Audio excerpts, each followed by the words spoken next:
Right, the Alzheimer's Association is funding 500 research projects in 27 different countries. Here in Connecticut alone, they're funding $2.5 million in research. Tonight, we introduce you to a woman taking part in that research. It's their morning routine. For Mary, I'm sorry. A love note with breakfast. For Mary, my pretty.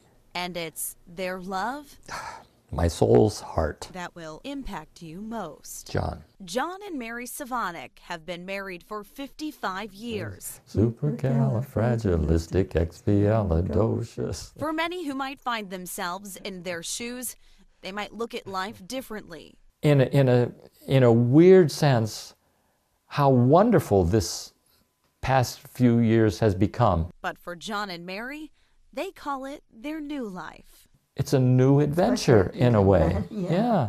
About 5 years ago, Mary was diagnosed with Alzheimer's. You've told me many times how that you say to me, well, John, it may not help me, but it might help people after me. Yeah, yeah.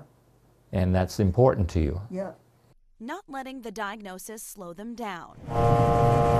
Instead, helping others by taking part in clinical trials. The only real way to combat Alzheimer's disease, to fight this disease, is to have people volunteer for research.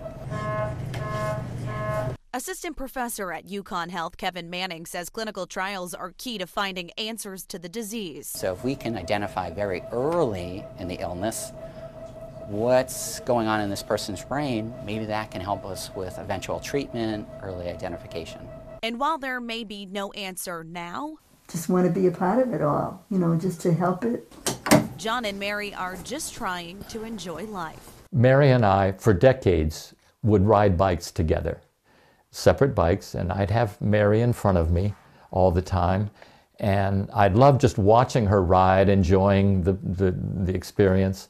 Well, for the last 4 or 5 years, you haven't been able to be out riding with me. Albert Einstein once said, life's like riding a bike. To keep your balance, you must keep moving. John and Mary haven't let Mary's diagnosis stop them. They've found other ways to keep moving. That's why John specially ordered this bike. So now he can watch her enjoy the ride just like they used to. You gonna wave to the camera, Mary? Researchers tell us they're always looking for more people to get involved in clinical trials. To find out how you or your loved one could get involved, head to WTNH.com and look under the Health tab. Coming up next week, we talk about one of the most difficult things you can do after a diagnosis, taking the keys away. I'm Mackenzie Maynard for News 8.